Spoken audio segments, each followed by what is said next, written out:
Over the last decade, our lives have seemed to have become busier and busier.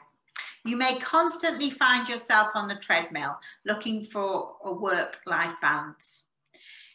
We have seen an awakening of mindfulness meditation, visualization, and a variety of yoga styles as we search for meaning and moments of peace within our daily lives. Since lockdown, it's fair to say that this forced slowing down has led to us taking stock of our lives, dreams, desires, and aspirations, and created an accelerated awareness and practice of healing techniques to help us become and evolve into our higher selves. There are many styles of passive participation meditation in which we try to follow or observe the stillness of our breath. However, today at BFit 50s, we're looking at Pranayama, an active breathwork participation meditation for health, healing, and well-being.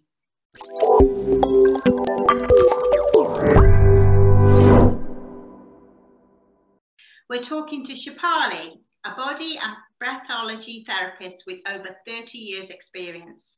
Welcome, Shepali. Hi, Paris. Mm-hmm. So I think we all take breathing for granted. I mean, we all just breathe, don't we? I mean, it's easy. It's something we can do without thinking. And we couldn't even survive very long if we didn't actually take a breath. But why is it important to breathe properly? If we learn to optimize our breath, we breathe, but are we doing it to the best of our ability? If we learn to optimize it, then we can alleviate many of these 21st century ailments, diseases that we have, like anxiety, stress, insomnia, high blood pressure, even depression.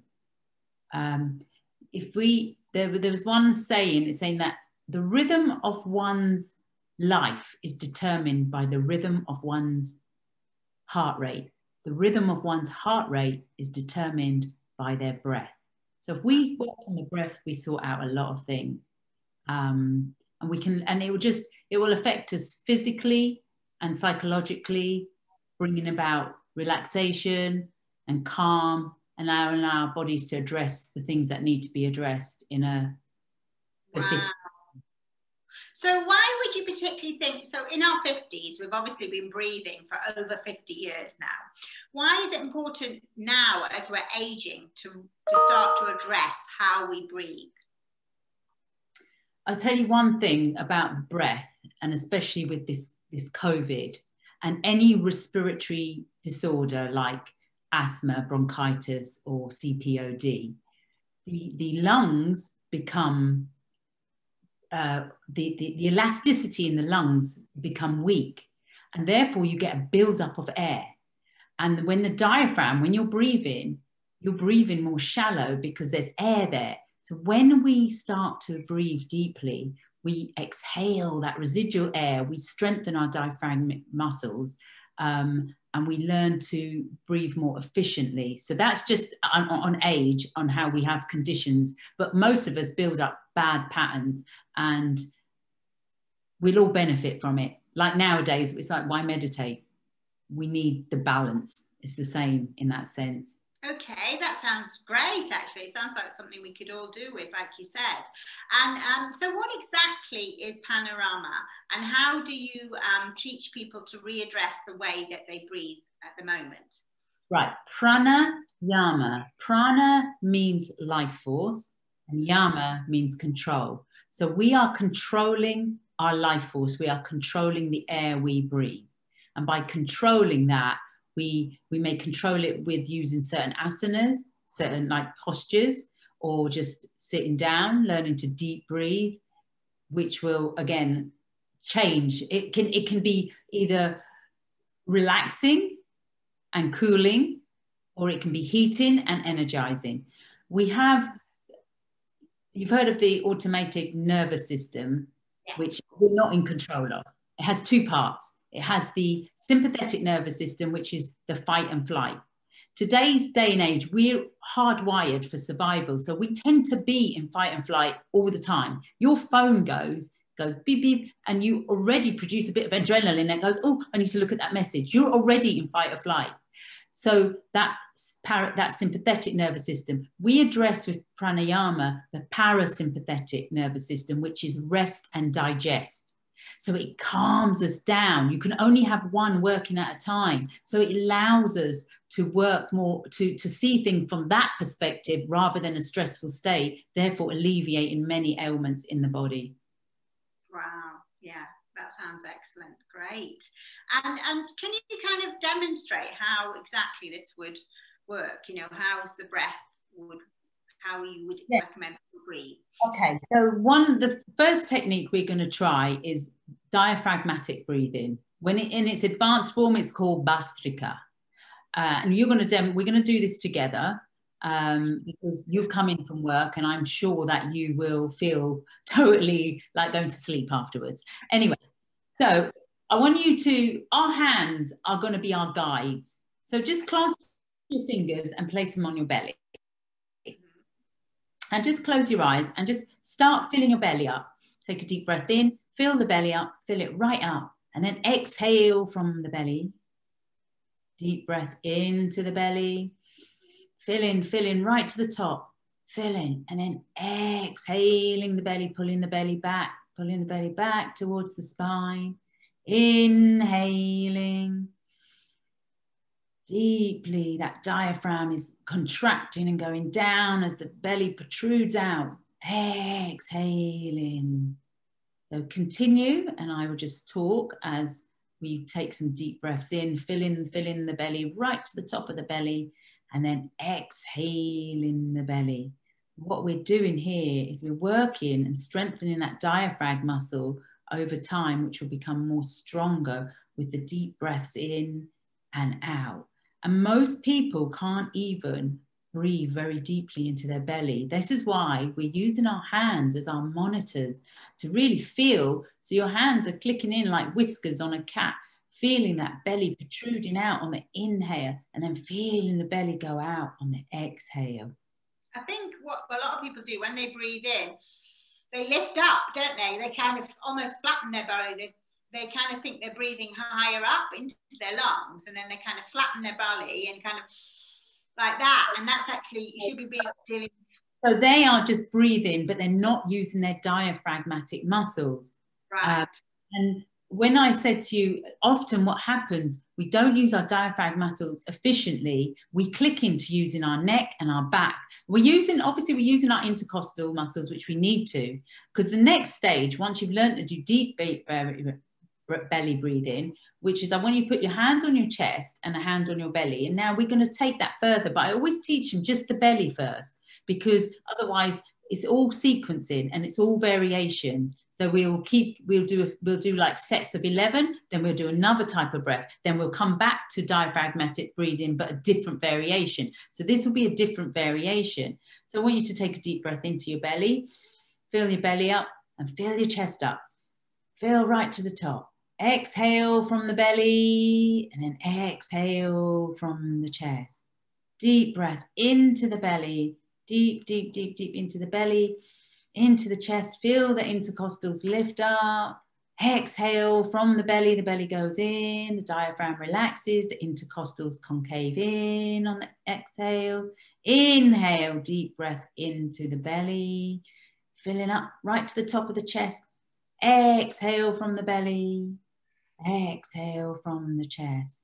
As if you're a bottle, fill up the bottle, right, fill in the belly, coming right to the top of the neck. Fill, a deep breath in, exhale from the belly, exhale from the chest. That on its own, Keris, if people just practice that for 5 minutes a day, that clicks in 100% into your parasympathetic nervous system, into your parasympathetic nervous system. It actually lowers blood pressure. It's great for stress. It promotes deep relaxation, will help with insomnia. And we would focus a lot on variations. There are many variations of Bhastrika or diaphragmatic breathing. Another one would be where you're deep breathing in, and then you'll be exhaling silent HA. Oh, wow, you do that for a lot longer than me.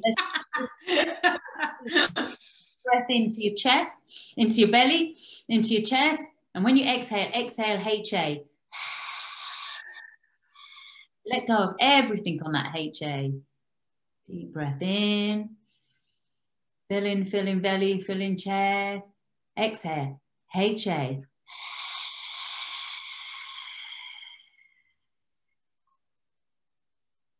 So that would be another variation, because it's all about building up resistance. Resistance training allows you to be resilient. So a lot of breath.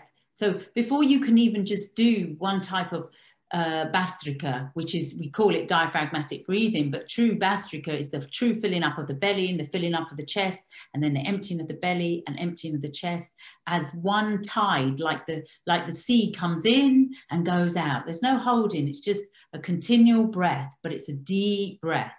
And we'd work on variations to build up strength in the lungs, in the respiratory system, in the intercostals, and strengthening that diaphragmatic muscles. So that is one of the most common types of breathing for today.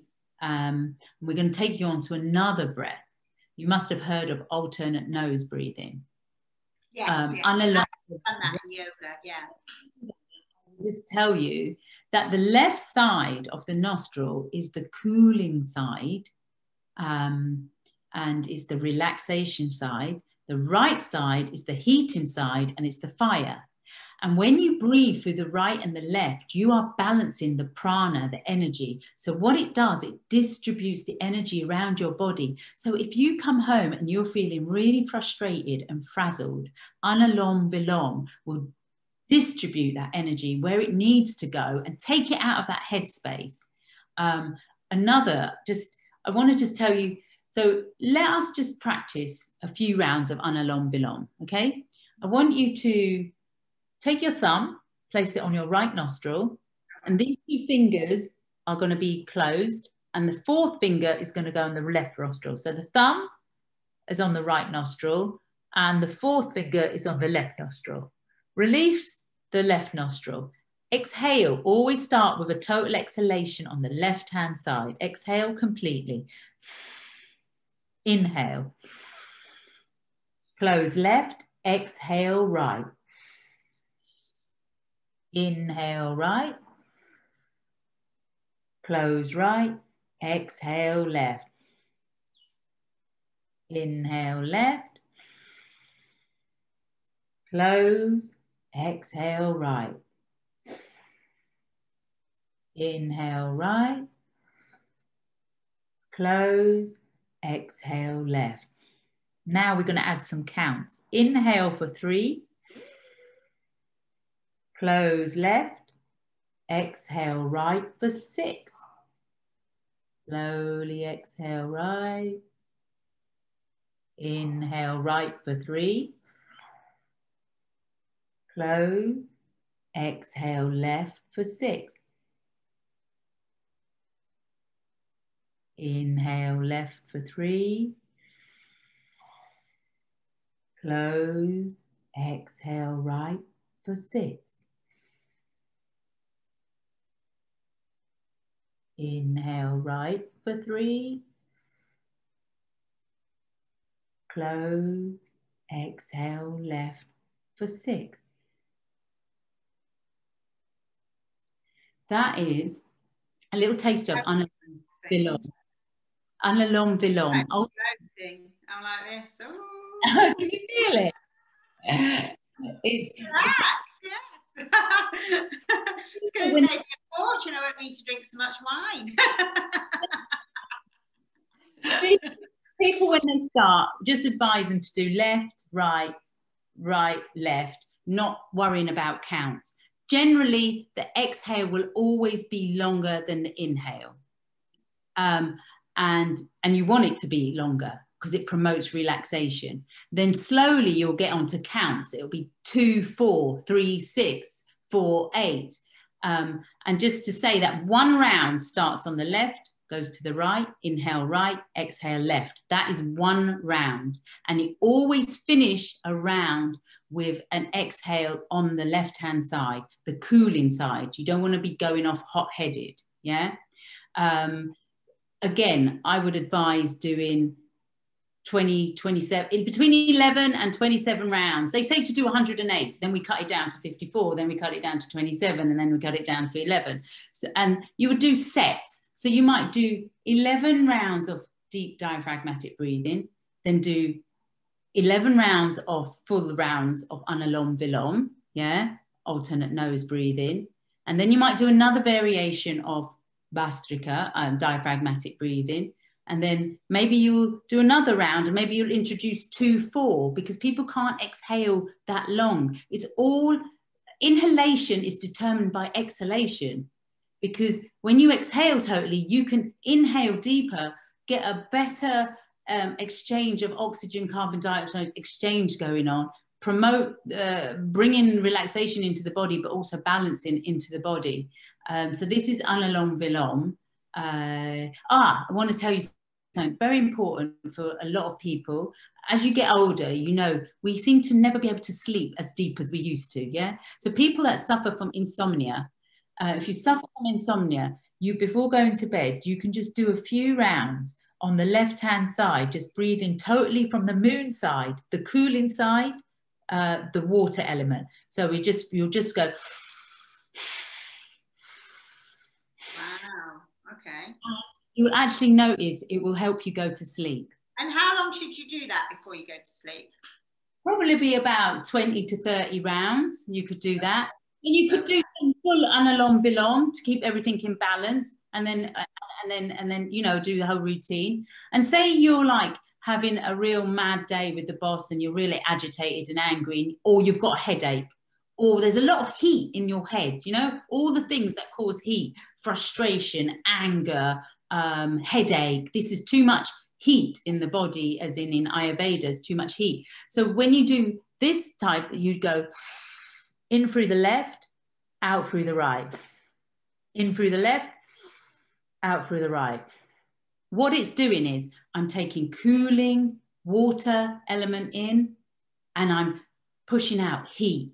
So I'm cooling the head down. And that, actually, I tried that the other day, and I was surprised because I had a booming headache, and I was like, okay, let me try this. And I was like, wow, that worked. So I did a good, probably 5 minutes of that. And then I did the full Anulom alternate nose breathing, just to balance all the energies around.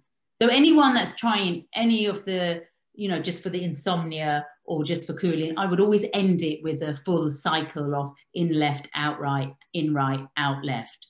Okay. At the end. Sounds great. Excellent. The breaths that I've given you, the diaphragmatic breathing and the Anulom Vilom alternate nose, they will keep any person, they will start really making them go, wow, this is really good. Because what they'll do with practice, repetition is key. You will know change. You will be able to breathe deeper. Slowly, your breaths will be deeper and longer. And with your Anulom, you'll go to 5, 10, 6, 12, and you'll go, wow, how did that 20 minutes go? It's really very meditative. So they're the two main ones initially for beginners that we will bring in, and then we will intercept it with different variations.